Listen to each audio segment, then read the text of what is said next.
What I want to reflect on today is, how did I actually get here? How did I go from contorting myself to fit in the boxes that never seem to fit, being the only person in the room ever who looks like me, who thinks like me, who believes like me, and just really feeling super comfortable in my skin? I asked myself, when did I meet her? When did I get to know her? When did I start to trust her? When did I decide that I wanted to be her? Story time. When did I meet her? I honestly think that it was when I moved from my hometown for the first time. I am from the Midwest. I was living in Michigan for a good part of my childhood and early adulthood.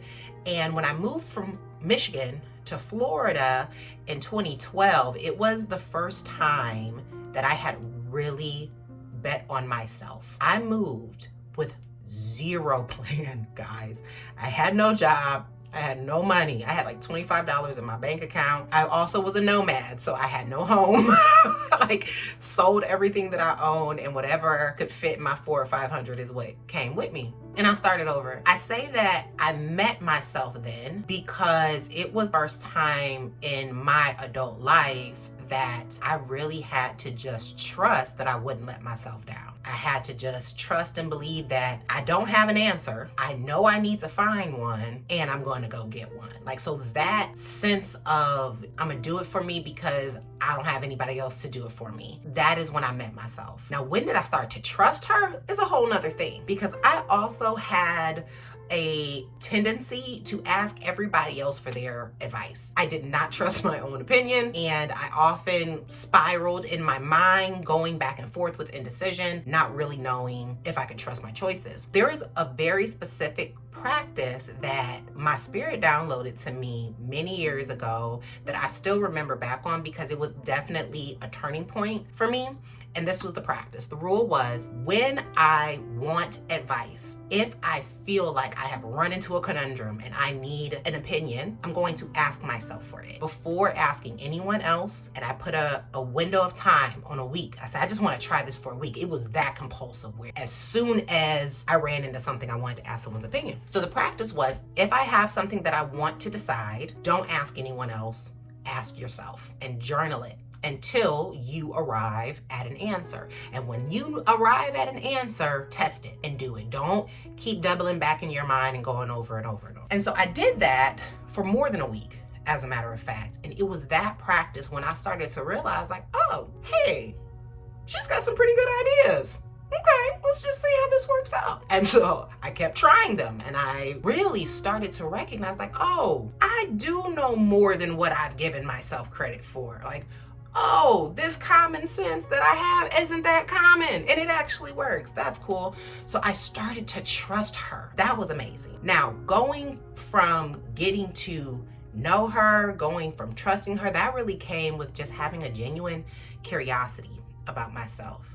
If you ever take the time to be present with your own thoughts, you may find that you're kind of mean, right? Like, you're kind of a jerk to yourself most times. Often we'll have a thought, and as soon as we have the thought, we're reeling it back in. We're self-editing. The world edits us enough. We don't need to do it to ourselves. And so because that happens, we make ourselves feel guilty for having thoughts, for having desires, for questioning things. And because of that shame or that guilt or that judgment, it prevents us from exploring. It prevents us from even getting to know that version of ourselves.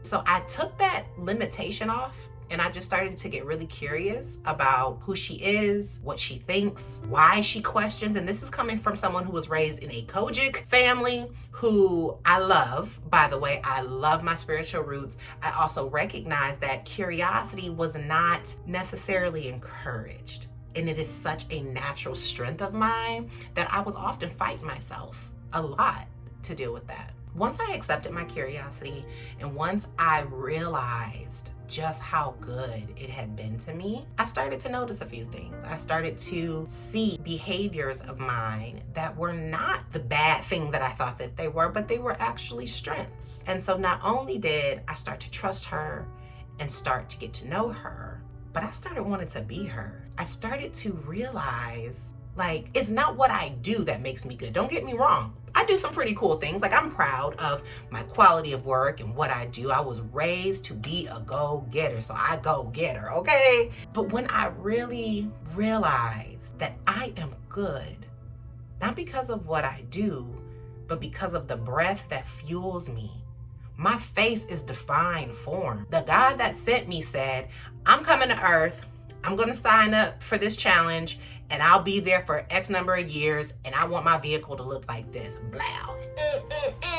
I feel like that's amazing. And I did not think that I was necessarily pretty or smart or any of the things that most adolescent children struggle with, especially when you are growing in a brown body in a white society. It's not often that you meet someone whose name is Jomil.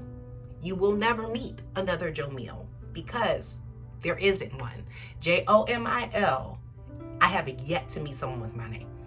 And having no context for who you are creates an opportunity for you to create narratives about yourself. And when those narratives are coming from an external space that is not enlightened to who I am, that is not in touch with my divinity, is going to be something that makes me question her. After time with deciding to take a risk on myself, deciding to trust me, deciding to ask me for my advice, deciding to actually try my advice and to do it, and then realizing that I am good, whether I do anything ever again, that was what really helped me to decide who I want to be, how I want to show up, and to now be able to move into spaces as my most authentic self.